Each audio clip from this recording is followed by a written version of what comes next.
என்னடா நின்னுட்டு இருக்கிற ட்ரெயின காமிக்கிறேனேன்னு பார்க்குறீங்களா? இன்னைக்கு நமக்கு கார்ட் எஜெக்ஸ் ட்ரெயின்ல வந்திருக்கு. வெளியூர்லேருந்து கார்ட் எஜெக்ஸ் வந்தா எப்படி வரும்ன்றத பார்க்கலாம். இந்த மாரி பாக்ஸ்ல பக்காவா பேக் பண்ணி தான் வரும். வென்டிலேஷனுக்கு ஹோல்ஸ் எல்லாமே போட்டு நீட்டா வச்சிருப்பாங்க. நம்ம கார்ட் எஜெக்ஸ ஆல்ரெடி நிப்பிள் சிஸ்டம்லாம் போட்டாச்சு. ஒரு வீடியோ போட்டிருக்கிறோம். நிப்பிள் சிஸ்டம் எப்படி செட் பண்ணணுங்கிறத. கீழ ரிலேட்டட் வீடியோஸ்ல குடுக்குறேன். போய் பாருங்க. இந்த ப்ரூடிங் சிஸ்டத்துல நிப்பிள் சிஸ்டம் போட்டிருக்கோம். அது போக பல்பு பார்த்தீங்கன்னா, ஒரு மாரி வித்தியாசமா குண்டு பல்ப் பக்கத்துல ஒண்ணு தொங்குது இல்லையா? இது வந்து இன்ஃப்ராரெட் பல்பு 250 வாட்ஸ் ஒரு 200 குஞ்சு வரைக்கும் போட்டுக்கலாம்னு சொன்னாங்க. அது போக நிப்பிள் சிஸ்டம் போட்ட டேங்க்கு.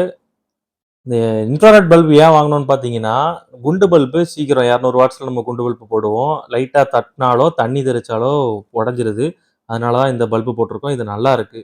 அப்புறம் கார்டஜெக்ஸு பாக்ஸ்ல இந்த மாரி தாங்க வரும். பார்ட்டிஷன் போட்டிருப்பாங்க. 4 பார்ட்டிஷன் போட்டு வரும். இந்த ஒரு பாக்ஸ்ல கிட்டத்தட்ட ஒரு 200 கார்ட வரைக்கும் போடலாம்.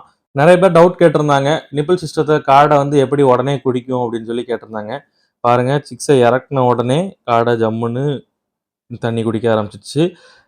அது மட்டும் இல்ல, நீங்க இந்த மாரி சம்மர் சீசன்ல ஒரு சின்ன டிப் சொல்றேன். குளுக்கோஸ் வந்து நீங்க தண்ணீல கலக்கி வைக்கணும். சீனி, கருப்பட்டி இந்த மாரிலாம் போடுவாங்க. அது ஒரு பக்கம் இருக்கட்டும். நீங்க குளுக்கோஸ் போட்டீங்கன்னா, இம்மீடியட்டா வெளியூர்லேருந்து வர்ற காடைகள் வந்து இந்த மாரி குளுக்கோஸ் போட்டீங்கன்னா, தண்ணி குடிச்சோன்னா டக்குனு ஆக்டிவ் ஆயி நார்மல் ஆயிடும். பொதுவா வந்து கார்டஜெக்ஸ் இறங்குன உடனே நீங்க வந்து ஃபர்ஸ்ட்டு தண்ணி தான் குடுக்கணும். தீவனம் போட்றாதீங்க. கார்டஜெக்ஸ் எல்லாம் நல்லா தண்ணி குடிச்சு, அது ஹீட் ஸ்ட்ரெஸ் எல்லாம் குறைச்சு டிராவல் ஸ்ட்ரெஸ், ஹீட் ஸ்ட்ரெஸ் எல்லாம் இருக்கும். அதெல்லாம் குறைச்சதுக்கு அப்புறம் ஒரு 2 மணி நேரம் கழிச்சு கூட நீங்க தீவனம் போடலாம். பிரச்சனை இல்ல. அது மாரி ப்ரூடிங்க்கு நம்ம யூஸ் பண்ற ஷெட் பாருங்க. நான் தகர ஷெட்ல ப்ரூடிங் போட்டிருக்கிறேன். அதனால ஹீட் பக்காவா நிக்கும். அதுவும் இல்லாம உள்ள தார்ப்பாய் போட்டு, அதுக்குள்ள தான் நான் வந்து ப்ரூடிங் செட்டப் அமைச்சிருக்கேன். இது வந்து நல்லா ஹீட்டு சூப்பரா நிக்குது. சிலவங்க வந்து தார்ப்பாய் கட்டியும் போடுவாங்க. நமக்கு வந்து இந்த சின்ன ரூம் இருக்கிறதுனால, இதுல நான் ப்ரூடிங் போட்டிருக்கிறேன். நிப்பிள் சிஸ்டம் காடைக்கு சக்சஸ்ஃபுல்.